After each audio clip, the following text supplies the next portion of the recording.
শামশেরগঞ্জের নৃশংস খুন ঘুগনি ব্যবসায়ী সাদেক শেখ, ধারালো অস্ত্রের কোপে মৃত্যু, শোকস্তব্ধ পরিবার। মুর্শিদাবাদের শামশেরগঞ্জ থানার অন্তর্গত দুর্গাপুর আমবাগান এলাকায় এক ঘুগনি ব্যবসায়ীকে খুনের ঘটনায় চাঞ্চল্য ছড়িয়েছে। শুক্রবার সকালে এই ঘটনাকে কেন্দ্র করে গোটা এলাকায় উত্তেজনার পরিবেশ তৈরি হয়। নিহতের নাম সাদেক শেখ। তিনি স্থানীয়ভাবে ঘুগনি ব্যবসার সঙ্গে যুক্ত ছিলেন বলে জানা গিয়েছে।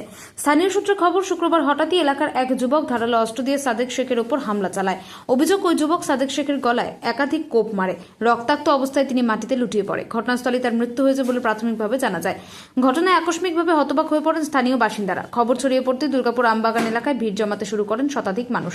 মুহূর্তের মধ্যে এলাকায় শোক এবং আতঙ্কের পরিবেশ তৈরি হয়েছে। স্থানীয় দ্রুত পুলিশকে খবর দিলে এদিন শামশেরগঞ্জ থানার আইসি সুব্রত ঘোষের নেতৃত্বে বিশাল পুলিশ বাহিনী ঘটনাস্থলে পৌঁছায় এবং পুলিশ পরিস্থিতি নিয়ন্ত্রণে আনে। ঘটনাস্থলে ঘিরে তদন্ত শুরু করে। পুলিশ মৃতদেহ উদ্ধার করে এদিন ময়নাতদন্তের জন্য জঙ্গিপুর মহকুমা হাসপাতালের মর্গে পাঠিয়েছে। পাশাপাশি ঘটনার সঙ্গে জড়িত ব্যক্তিদের শনাক্ত করার কাজও শুরু হয়েছে। খুনের পেছনে ব্যক্তিগত শত্রুতা বা পূর্ববিরোধ নাকি অন্য কোনো কারণ রয়েছে তা খতিয়ে দেখছে তদন্তকারীরা।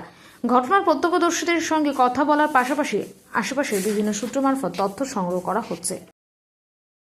শুনলাম নাকি একজন কাটা হয়েছে, আমরা দেখতে এলাম, এসে দেখছি সাদেক শেখ নামে একজন ব্যক্তিকে কেটেছে। কোথায় এটা? এটা দুর্গাপুর শাহবাগ পাশে। কি করে সাদেক? ঘুগনি বিক্রি করে। কোন সময় ঘটেছে এটা? এই আধ ঘন্টা হলো। আপনার নাম? আমার নাম এমডি শাহাবুদ্দিন খান।